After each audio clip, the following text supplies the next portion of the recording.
నా ఇండస్ట్రీలో నా ప్రయాణం చాలా విచిత్రమైన ప్రయాణం మొదలైందండి. నేను జర్నలిస్ట్గా ఉన్న రోజుల్లోనే చంద్రసిద్ధార్థ పరిచయం. చంద్రసిద్ధార్థ అప్పట్లో ఒక గ్యాంగ్ లీడర్, అతను ఒక డాన్ లాగా పంజాగుట్టలో ట్రైలక్ అనే రెస్టారెంట్లో కూర్చుని ఉండేవాడు. ఆ పక్కనే వాళ్ళ ఇల్లు.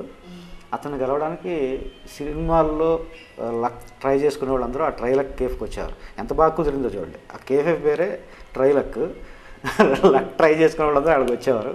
అక్కడేమో ఈ డాన్ ఉండేవాడు చంద్రసిద్ధార్థ. నేను ఆ గ్రూప్లో చేరాను 80స్లో, ఇదంతా లేట్ 80స్లో. అక్కడ నుంచి నాకు మొదటి అవకాశం మైనా అనే సినిమాకి వచ్చింది. అసలు ఫస్ట్ చంద్రసిద్ధార్థ ప్రొడ్యూస్ చేసిన సినిమాకి రాశాను, అది రిలీజ్ అవ్వలేదు. దాని పేరు నిరంతరం. ఈయన ప్రొడ్యూసర్, దానికి వీళ్ళ అన్నయ్య డైరెక్టరు. తెలంగాణ సాయుధ పోరాటం మీద తీసిన సినిమా. అందులో గొప్ప పాట రాశాను, చాలామందికి తెలియదు అది. రాయి రగిలే, రప్ప రగిలే, కొండ రగిలే, కోన రగిలే, చెట్టు రగిలే, పుట్ట రగిలే, మట్టి రగిలే, గుట్ట రగిలే, అణగారిన తెలంగాణ కణకణమని రగిలేరా, మంది గుండె మందుగుండు మాదిరిగా పగిలేరా, వాంఛం దొర వాంఛం జర కాల్మొక్తానన్నోళ్ళు, దోపిడీ గడీల బందీఖానాల్లో కుమిలినోళ్ళు, వెట్టితనం చేసినోళ్ళు కొట్టాల్లో మాసినోళ్ళు, కూలివాళ్ళు నాలివాళ్ళు బతుకులేని జీతగాళ్ళు, బందూకులు పట్టెరా బరిలో తొడగొట్టెరా, సంఘం ఒక సింగంలా జూలు దులిపేరా, మేలు కొలిపేరా. అది తెలంగాణలో బానిస వ్యవస్థ ఉండేది, మీకు తెలుసు కదా.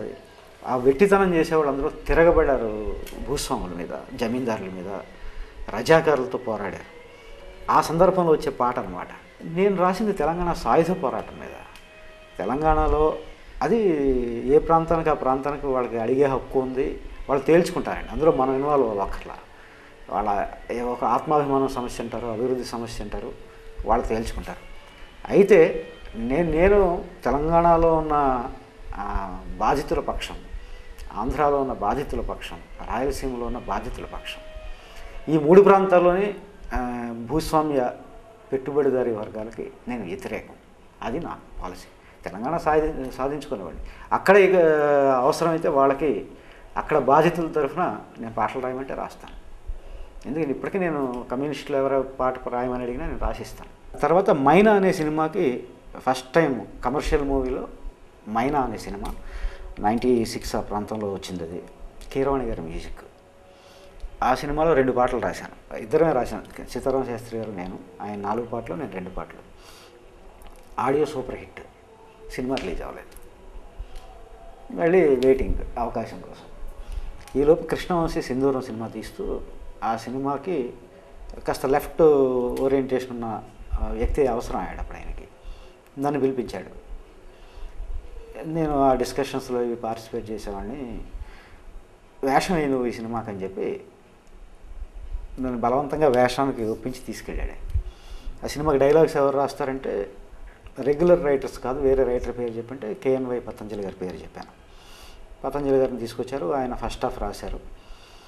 కృష్ణవంశీ గారికి ఏంటంటే లొకేషన్లో కూర్చొని రాయాలి రైటర్ ఎవరైనా. లొకేషన్కి వెళ్ళే టైంకి పతంజలి గారు బొబ్బిలిపుల్ అనే పత్రిక ఎడిటర్ అయ్యారు, రాలేకపోయారు ఆయన. లొకేషన్లో షూటింగ్ మొదలైంది. నేను గళ్ళ చొక్కా గళలుంగి వేసుకుని అందులో ఒక పోకిరి వేషం వేశాను. నిలబడి ఉంటే పిలిచి, ఇప్పుడు ఎవరు రాస్తాడు, నువ్వు పతంజలి గారి పేరు చెప్పావు, ఆయన లేరు ఇక్కడ, సీన్లు ఎవరు రాస్తారు అనుకున్నాను. నేను మాట్లాడా. అలా చూస్తే కుదరదు, నువ్వు రాయాల్సిందే, సీన్ రాసి పెట్టరా, నేను ఇప్పుడు తీయాలి అన్నారు. సీన్ చెప్పారు, పక్కకి కూర్చొని గబగబా రాసుకెళ్ళాను. నేను వెళ్ళేసరికి ఆ సీన్ తీసేశారు, పెద్ద డైలాగ్స్ లేవు ఆ సీన్లో. నా సీన్ చదివి ఇలాగ డైలాగ్స్ రాసి, నాకు డైలాగ్స్ రాయడం రాదు, పాటలు రాస్తానంటావా, రాయి మొత్తం సినిమా అంతా అన్నాడు. అక్కడ నుంచి ఆ పూల చొక్క గళవంగి వేసుకుని పక్కన కూర్చొని రాసుకుంటూ ఉండేవాడిని. అలా ఆ సినిమా అంతా డైలాగ్స్ రాశాను. సింధూరం అవార్డులు వచ్చినాయి, ఫ్లాప్ అయింది సినిమా. ఆ తర్వాత మళ్ళీ వెయిటింగ్, టీవీ సీరియల్స్కి వాటికి వీటికి పాటలు రాసుకుంటున్నాను. ఒక సీరియల్కి డైలాగ్స్, డైలీ సీరియల్కి డైలాగ్స్, సాంగ్స్ రాశారు. డైలీ సీరియల్కి రాయడం అంటే తెలుసు కదా మీకు, భుజాలు పడిపోతే ఊపిరి ఆడదనమాట, అంత రాయాలి, బొత్తులు రాయాలి. ఒక ఏడాది దాంతో గడిచిపోయింది. తర్వాత సహస్రవర్ష కావ్యం రాశాను. తర్వాత ఏం చేయాలా అని ఆలోచించే టైంలో చంద్రసిద్ధార్థ మళ్ళీ కనిపించి, ఆర్పి పట్నాయక్ తలుచుకుంటున్నాడు నేను, లిరిసిస్ట్కి నో ఎంట్రీ అని బోర్డు పెట్టాడు స్టూడియో బయట. నిన్ను ఒక్కడిని మాత్రం తలుచుకుంటున్నాడు, వెళ్ళి ఒకసారి కలువు అన్నాడు.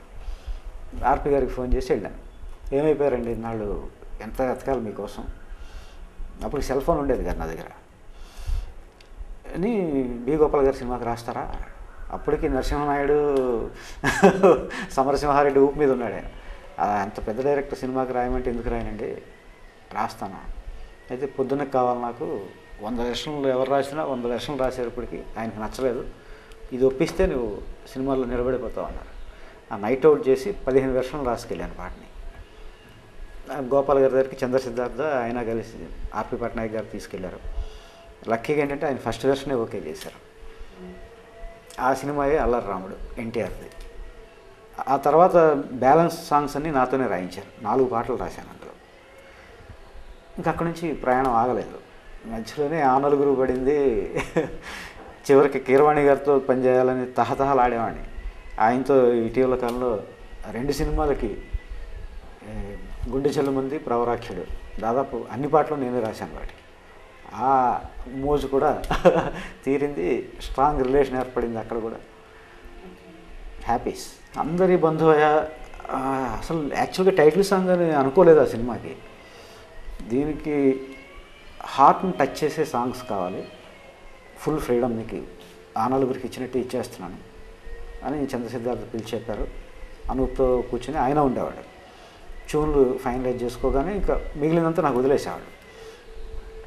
పాటలు అయిపోయినాయి కదా అనేసరికి సినిమా అయిపోయింది.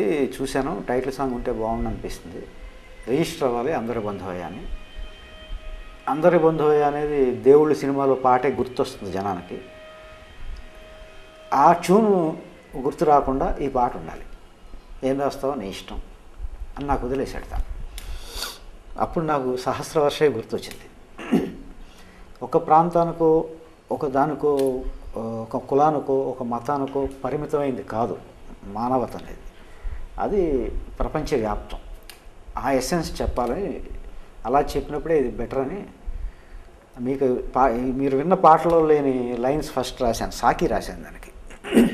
ఈ అనంత విశ్వంలో అందరము బిందువులం, 7 ఖండాల జనులం, ఏకరక్త బంధువులం. ఇది దాని ఎసెన్స్ అంతా 4 లైన్లో రాసి, ఇక్కడ మొదలెట్టకూడదు, మొత్తం విశ్వం గురించే చెప్పాలని అనిపించి, సూర్యుడు ఎవరయ్యా మన అందరి బంధువయ్యా, చంద్రుడు ఎవరయ్యా మన అందరి బంధువయ్యా అని పంచభూతాల గురించి చెప్పాను. నేల, నింగి, నీరు, నిప్పు, ఊపిరినిచ్చే గాలి, తమ తమ స్వార్థం చూసుకుంటే మన గతి ఏం కావాలి, కొంచెం పంచవయ్యా నువ్వందరి బంధువయ్యా, మంచిని పెంచవయ్యా నువ్వందరి బంధువయ్యా అని రాసి చంద్రు గారికి చూపించాను. చూపిస్తే ఎస్ ఇదే నాకు కావాలి, సింపుల్గా చెప్పేసేగా మొత్తం సినిమానంతా. చరణాలు కూడా రాసే అన్నాడు. చరణం ఏం రాయాలి? మానవ జాతి ఉద్ధరణకి కారణమైన మహానుభావాలను తలుచుకోవాలనిపించింది. వెంటనే జగతికి ప్రేమను పంచుట కోసం సిలువను ఎక్కిన జీసస్, సత్యం కోసం విషం తాగి సందేశం ఇచ్చిన సోక్రటీస్. ప్రాణం చూసుకోలే, సత్యం అది, విషం తాగమంటే తాగుతాను, తాగేశాడు కదా. అహింసయే అతి గొప్ప ఆయుధం అని నిరూపించిన గాంధీ. ఆ తర్వాత కార్ల్ మార్క్స్, లింకన్, లెనిన్ కూడా రాశాను. అయితే లెంగ్త్ ఎక్కువ అవుతుందని అవి తీసేశారు, నాకు ఇష్టమైన లైన్లు. వీళ్ళంతా ఎవరు? ఫిలాసఫర్స్. తమకు ఎప్పుడూ ఏమీ కానీ జనం కోసమే తప్పించి సుఖాలు సర్వం త్యజించి మహాత్ములయ్యారు. వీరంతా ఎవరయ్యా? మనలాగే మనుషులయ్యా. వాడు మహాత్ములు ఎప్పుడూ ఆకాశం నుంచి ఊడిపడరు, మన మధ్యే మహాత్ములు తయారవుతారు. వాళ్ళలో కొంత మహాత్ముడి లక్షణాలు ఎక్కడో ఒక మూల ఉంటే ఎదిగేటట్టు చేసేది జనమే. మహాత్ములు పుట్టరు, మహాత్ములు తయారవుతారు అన్నది నా ఫిలాసఫీ.